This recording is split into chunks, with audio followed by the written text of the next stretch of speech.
बिस्मिल्लाहिर्रहमानिर्रहीम। अस्सलाम वालेकुम students, I am Abdul Haseeb और आप देख रहे हैं एक्सेल स्टडी सेंटर।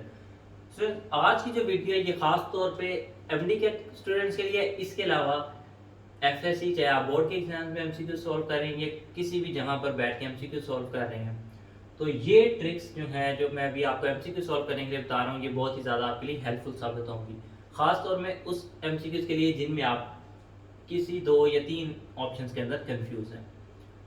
तो बहुत से स्टूडेंट्स ने रिक्वेस्ट की थी कि ये वीडियोस बनाई जाए एमसीक्यूज सॉल्विंग ट्रिक के बारे में, तो आज हम ये वीडियो आपके लिए बना रहे हैं। तो जो एमसीक्यू सॉल्व करने के लिए सबसे पहली ट्रिक है वो है एलिमिनेशन की एंड एलिमिनेशन मेथड। ये सबसे ज़्यादा हेल्पफुल और इम्पोर्टेंट मेथड होता है जब आप अपने एमसीक्यूज को सॉल्व करने, ख़ास तौर पे उन एमसीक्यूज को सॉल्व करते वक्त जिनमें आप एक या दो ऑप्शंस के अंदर कंफ्यूज हैं। तो उसमें जिस तरह मैंने सैंपल के तौर पर यहाँ पर एक एमसीक्यूज लिखा हुआ है, ये बायोलॉजी का एक एमसीक्यूज है। एमसीक्यूज में पूछते हैं in which layer of stomach gastric glands are present. अब सपोज करते हैं कि आपको इनमें से कोई भी ऑप्शन का अंदाजा नहीं हो रहा आप कौन सा ऑप्शन टिक करें।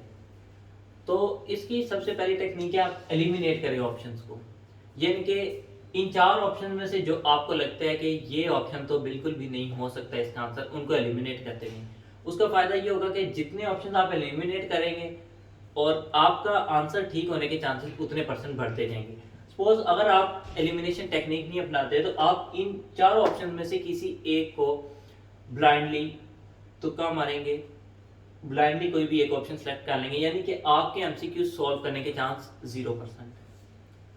अगर आप इनमें से कोई एक ऑप्शन को एलिमिनेट कर देते हैं जिसका आपको आइडिया होता है कि इस स्टेटमेंट से कोई ताल्लुक नहीं है।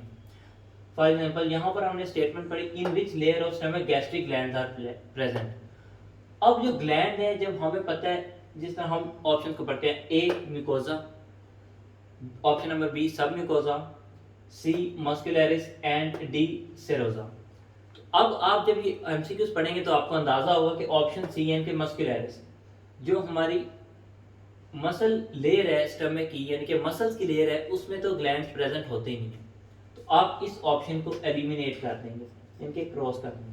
अब आपने सेलेक्ट करने हैं तीन में से एक आंसर को सिलेक्ट करना है, यानी कि आपके जो करेक्ट होने के चांसेस है ऑप्शन के जो भी आप सिलेक्ट करेंगे वो ज़्यादा इंक्रीज हो जाएंगे।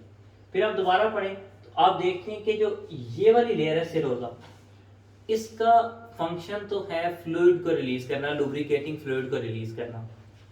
तो ग्लैंड्स का फंक्शन लुब्रिकेटिंग फ्लूइड रिलीज करना नहीं है, उसका फंक्शन कुछ और है। तो ये भी आपका ऑप्शन यहाँ से एलिमिनेट हो जाएगा, यानी कि दो ऑप्शन एलिमिनेट करने से अब आपके ऑप्शन जो आंसर करेक्ट होने के चांसेस हैं वो 50-50% है। अब आप ए और बी में से किसी भी ऑप्शन को सिलेक्ट करेंगे तो आपका या तो 50% आंसर ठीक हो सकता है या गलत। अब आप 0% आंसर करेक्शन की जो ऑप्शन थी वहां से निकल के आपकी जो अब आंसर सही होने के चांस है वो 50% तक आ, और फिर आपको इन दोनों में से कोई एक सेलेक्ट करना है। सपोज इसका यहाँ पर ए ऑप्शन है answer, right answer A option है मिकोजा लेयर। पहली टेक्निक ये है। दूसरी टेक्निक है ऑल ऑफ दीज और नन ऑफ दीज। ये ज्यादातर एमडी कैट में आपके लिए एप्लीकेबल नहीं होती, क्योंकि जो ऑल ऑफ दीज और नन ऑफ दीज वाले एमसीक्यूज हैं ये एमडी कैट में नहीं आते। एमडी कैट में ज्यादातर चारों ऑप्शंस अलग अलग ही आपको दिए जाएंगे, ऑल ऑफ दीज और नन ऑफ दीज वाले एमसीक्यूज नहीं आएंगे।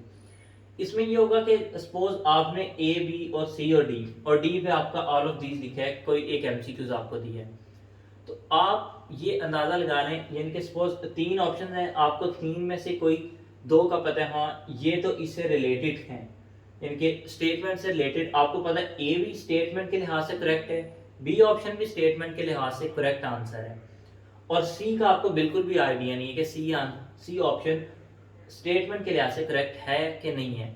और फिर आप डी ऑप्शन में जाते हैं और डी ऑप्शन में देखते हैं कि लिखा हुआ है all of these, D option में लिखा हुआ है ऑल ऑफ दीज।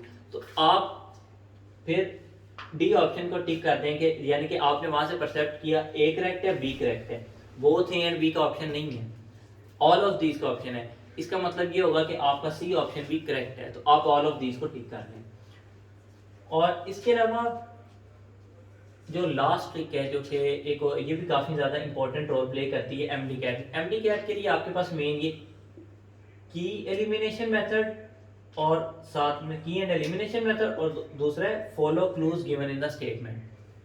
अब आपने ये फॉर एग्जांपल आपके पास फिजिक्स का कोई एमसीक्यूज आता है, ऊपर बहुत ही ज़्यादा उसने कोई सिनेरियो बेस आपको वैल्यूज़ दी होती हैं, काफ़ी लंबी स्टेटमेंट लिखी होती है, नीचे आपने वो वैल्यूज़ देख के नर्वस नहीं होना कि ये मुझसे सॉल्व होंगी कि नहीं होंगी। बिल्कुल नीचे एंड पे आके उसने एक लाइन लिखी होती है जिस तरह उसमें वो पूछ सकते हैं वैल्यू ऑफ जी के, तो आप वैल्यू ऑफ जी से बताएं 10 मीटर पर सेकेंड स्क्वायर। और अब सपोज अक्सर बच्चों को वैल्यू ऑफ जी में भी कंफ्यूजन हो जाती है कि क्या वैल्यू ऑफ जी है, तो वहां पर भी आपने फिर ऑप्शंस में यूनिट्स पे गौर करना है। बाज़ औक़ात ये होता है कि बाकी सारे यूनिट यानी कि सपोज एक्सेलरेशन उसने पूछी है, तो वो बाकी किसी में उसने वेलोसिटी का यूनिट दिया हुआ है, किसी जगह पर उसने किसी और फिजिकल क्वांटिटी का यूनिट दिया हुआ होता है, और चारों ऑप्शन में से जो फिजिकल क्वांटिटी का यूनिट है वो सिर्फ जो आपको रिक्वायर्ड होता है, फॉर एग्जांपल एक्सेलरेशन मीटर पर सेकंड स्क्वायर, वो सिर्फ एक ही ऑप्शन में आपके पास मिलता है, तो उसको देख के भी आप करेक्ट कर सकते हैं। और एक और बात सिमिलर इसी से रिलेटेड, यानी कि अगर वो वेलोसिटी पूछ रहा है क्वेश्चन में, तो आपने देखना है कि यूनिट्स कौन से करेक्ट हैं। और बाज़ औक़ात ये होता है कि उसने 4 वैल्यूज़ दी होती हैं, 2 में सेम वैल्यूज़ होती हैं और डिफरेंट यूनिट्स होते हैं, और बाकी की जो 2 ऑप्शन होती हैं वो वैल्यूज़ भी बिल्कुल अलग-अलग होती हैं। क्योंकि जब आप एमसीक्यू सॉल्व करें तो यूनिट्स पे भी फोकस करें, यानी कि देखें कि आपका जो करेक्ट यूनिट है रिक्वायर्ड वैल्यू का वो कहाँ पर मौजूद है। ये भी एक टेक्निक है कि आप अपने एमसीक्यूज़ को सॉल्व कर सकते हैं। जी स्टूडेंट्स, ये थी हमारी आज की छोटी सी वीडियो एमसीक्यूज़ को सॉल्व करने के ट्रिक्स के बारे में, और कि एमडी कैट में अगर कोई एमसीक्यूज़ आपको यानी कि 100% श्योर नहीं है, तो फिर किस तरीके से आप उस एमसीक्यूज़ को सही करने के चांसेस को इंक्रीज़ कर सकते हैं। अगर आपको फिर भी कोई क्वेरीज हैं या कोई और क्वेश्चन है तो आप कमेंट सेक्शन में नीचे पूछ सकते हैं। थैंक यू, अल्लाह हाफिज़।